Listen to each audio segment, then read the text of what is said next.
everyone, it's Deborah. My daughter just left. She talks to me as she's going out the door, and of course I don't hear her because she's in another room as she's telling me where she's going. And I've told her that if she wants to talk to me, she needs to be in the same room as me so that I can hear her. She said she'd be back in an hour, so I really need to know when she's coming back, even though she's 48 years old, because I worry. And you all, if you've been watching me, you'll know why. She did come back the other night, and I told her, I said, I don't want you to say a word, I don't want you to talk, I just want you to know that your dad wanted me to call the authorities on you. I mean, that's the only thing I told her. So we went on a 4-mile scooter ride, which was absolutely gorgeous because we are going right along the water and it is breathtaking. And the scooter goes sometimes 13, 14 miles an hour. It's glorious. But because I have PTSD from being run over and being in 6 car accidents, I want to stay on the sidewalk. Well, she said there's, ordinances that you can't ride on the sidewalk. And I told her, I said, well, then tell the other 10 people who are on their bicycles on the sidewalk. I said, I will tell the police officer that I'm almost 67 and I have been run over by a car by being in the street. So therefore, let them give me a ticket. I don't care. So I told her to stay in front of me on the scooter because I stop a whole lot more than she does, because when I'm crossing crosswalks, I actually get off my scooter and walk the scooter across, and she does not do that, and she almost got hit today. And I told her, I said, I was being a smart ass. I said, don't worry about trying to commit suicide because you're going to get killed on this scooter, because she just didn't look both ways, and I am extra cautious. And the trick about riding a scooter is you always look at your terrain, because if there is a dip or a bump, you're going to come off that scooter. Yeah. But we went to the grocery store and I bought groceries for her and me. And I did get my suitcase today, which means I can leave at any time now that I have a suitcase. I might even be able to put my scooter in the suitcase. I'll just have to pay for the overage in weight, because it's the scooter's about 40 pounds, I'm thinking, but whatever. The scooter came in the middle of the night, and here it was sitting out there in the rain. Oh geez. So it rains here almost every day, just like it does in the DR.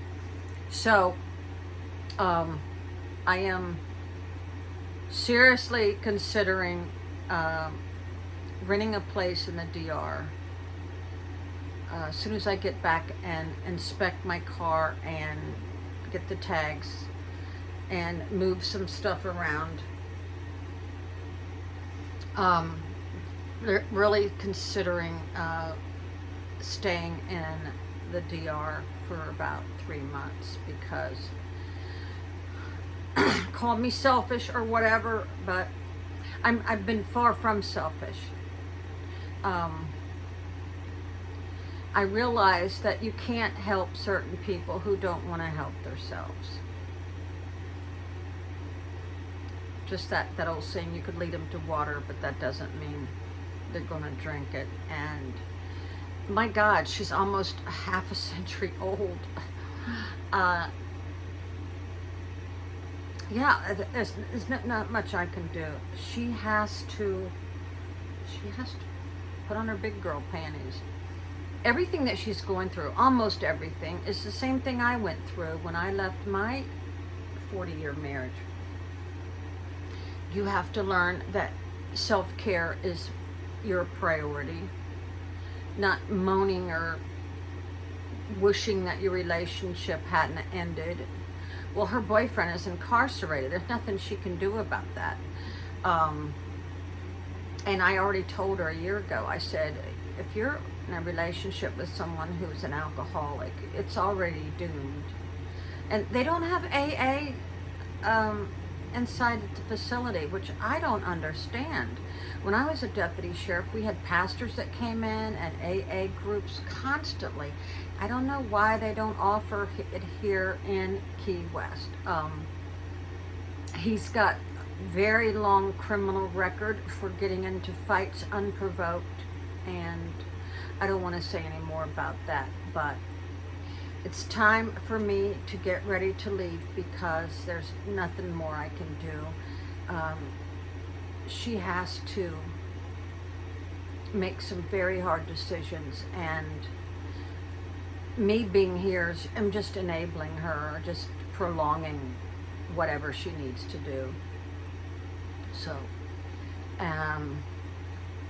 there's not much more to say about that. And I thought that she was just really missing her 2 dogs that she put down, but it's a whole lot more than that. She's crying over her boyfriend, who she says she'll probably never see again. But I could like slap myself in the face for all the tears that I shed, because it's wasted tears, people. It's wasted tears when you could be happy.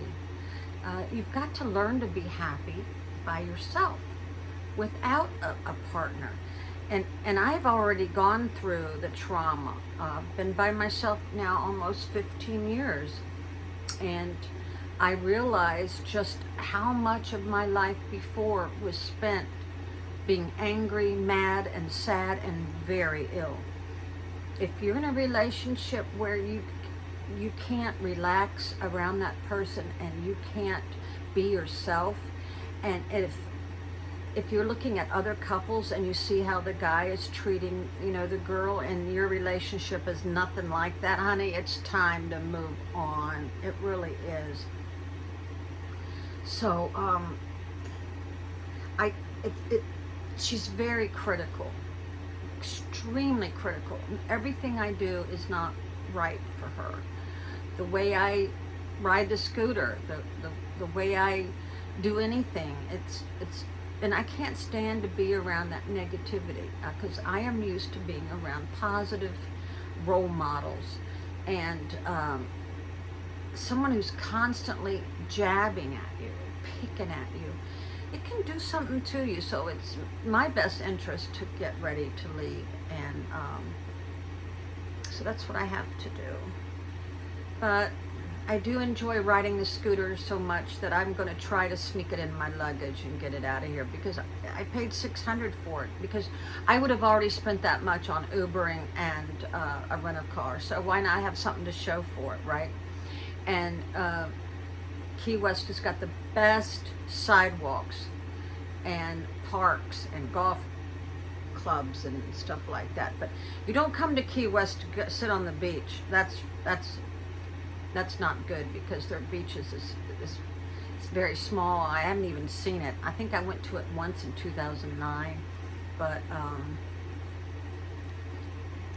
today's the first day I feel like my old self. That's great. And she's probably been sick probably going on 40 days, but she stopped coughing. I've stopped coughing. We went to a Hispanic restaurant yesterday, and I could only eat 1 taco. And if you see my face, I've lost a lot of weight. I think when you're in tropical atmosphere, you don't eat as much, and you eat better with fruits and vegetables. So I think it's best for me to walk a lot. When I'm in the DR, I walk all the time, and that's healthy for me. And also eating much better, and I've pretty much become a vegan. I never thought I would, but I wanted to say something.